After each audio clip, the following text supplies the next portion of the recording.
ယ်လိုများညွှန်မှန်းထားလဲရှင်မြန်မာနိုင်ငံကျွန်တော်တို့ကနိုဘိုရီးယားကိုပြည်သူ့ရွေးချယ်တဲ့ပါတီဆိုဒီမိုကရေစီစနစ်ကိုတောင်းဖို့ရည်ရွယ်ပြီးလုပ်ခဲ့တာဒီတိုင်းပဲသွားမှာပြည်သူ့ရွေးချယ်တဲ့လမ်း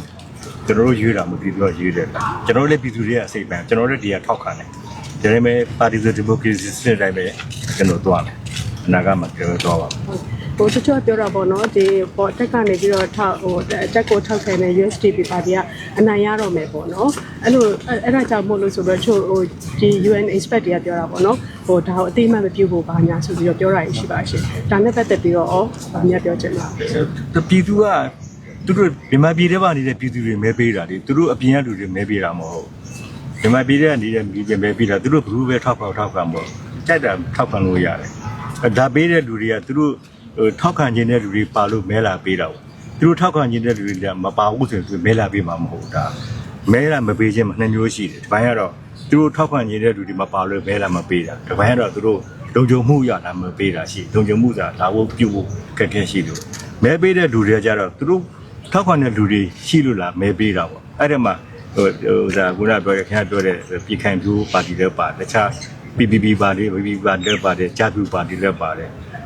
အပါတီဆုံးပါတယ်ဒါကြောင့်လည်းမဲပေးတဲ့ဆင်းတွေကျွန်တော်ထုတ်ပြန်ပေးပါတယ်အဲ့ဒါသူတို့လွတ်လပ်မဲပေးတာပဲမဟုတ်လားအဲ့တော့ဒါကိုနိုင်ငံခြားအတိမတ်ပြုတော့မပြုတော့ကျွန်တော်တို့နားမလဲဘူးပြည်သူကမဲပေးတာကျွန်တော်အတိမတ်ပြုတယ်ဒီလိုပဲသွားအောင်ဟိုနောက်တက်လာတဲ့အစိုးရအဖွဲ့မှာရောဟိုတက်ချုပ်ရှင်နေနဲ့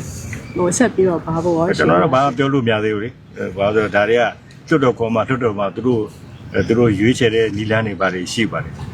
ဒါဒီလိုရှိပါတယ်ဟိုနောက်ဆုံးနေလည်းဖြစ်တယ်ဆိုတော့လေဟုတ်ကဲ့ဟိုဒီပေါ့တော့လာမဲ့အစိုးရအစ်တက်ကောဟိုဘာများပြောချင်တာများရှိမလဲရှင်သူတို့တိုင်းပြည်ကောင်းအောင်လုပ်အောင်ပေါ့ဗျာအစိုးရတက်တဲ့တိုင်းပြည်ကောင်းဖို့ပြည်သူတွေရဲ့ကျိုးစီးပွားဖော်ဆောင်ပေးဖို့တိုင်းပြည်တိုးတက်အောင်ဆောင်ရွက်ပေးဖို့တိုင်းပြည်အေးချမ်းအောင်ဆောင်ရွက်ပေးဖို့ကဘာနဲ့ရေမောင်တန်းနေအောင်လုပ်ပေးဖို့အစိုးရတရားတော့တာဝန်ရှိတာဒါကိုကျွန်တော်ရအောင်ကြိုးစားပြည်သူလည်းပါဖို့လိုတယ်အစိုးရလည်းဥဆောင်လို့မရအောင်အစိုးရတော့ရင်ပန်းချက်ထားပြီးလုပ်မှာသို့တော့ပြည်သူကမပါဘဲတော့ပြည်သူပေါင်းနဲ့ကျွန်တော်အစိုးရလုပ်ရမှာပေါ့ပြည်သူလည်းပါဖို့လည်းလိုတယ်ကျွန်တော်တို့ဒီမိုကရေစီသွားခြင်းနဲ့ဗမိုစတဲ့တောင်းဆိုပေးမဲ့လဲပြည်သူမပါဘဲနဲ့ဘယ်လိုမှမဖြစ်နဲ့ပြည်သူပါမှဖြစ်မှာဒါပြည်သူရဲ့ရေးကြည့်ပါဟိုအခက်အခဲတွေအများကြီးရဲ့နောက်ဆုံးနေလည်းဖြစ်တယ်ဆိုတော့လေဟိုနိုင်ငံတကာနဲ့ဒီမြန်မာပြည်သူရောဗာများ message ပါချင်တာရှိမလဲရှင်ပြည်သူတွေဟိုတိုက်ပြည်ကောင်းလို့ကြဖို့ပေါ့ဗျာအမြင်ကျယ်ဖို့ပေါ့ဗျာဒါတော့ပြောချင်တာနိုင်ငံတကာလည်းပြည်မြန်မာနိုင်ငံပြည်တွင်းခြေတွေအမှန်သိဖို့လက်လိုတာပေါ့ခုမြန်မာနိုင်ငံကိုလာတဲ့နိုင်ငံခြားကျွန်တော်တို့တာဝန်ရှိတဲ့ပုဂ္ဂိုလ်တွေလာရင်သူတို့အပြင်မှာကြားတာနဲ့မြန်မာနိုင်ငံဖြစ်ပျက်နေတဲ့အခြေအနေတခြားစီပဲလို့ပြောတယ်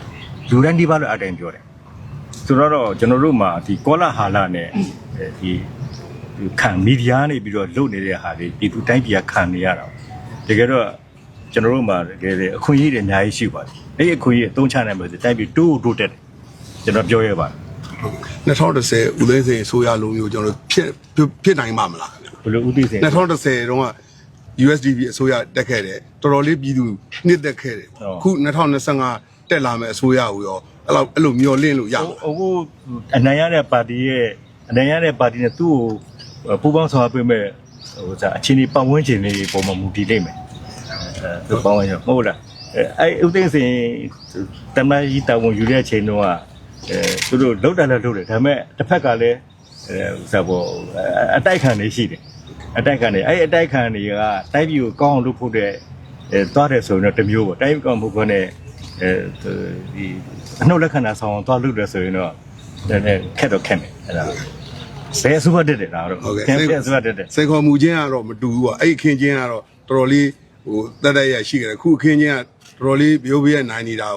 ဟိုထိမ့်သိမ်းရမှာဆိုတော့လေပို့ပြီးတော့ခက်မှာဘိုးဘေးဆိုတာဒီတင်းကြီးအကြမ်းမှုမရှိမှတ်ပါတယ်ဒါတော့မှတ်ပါတယ်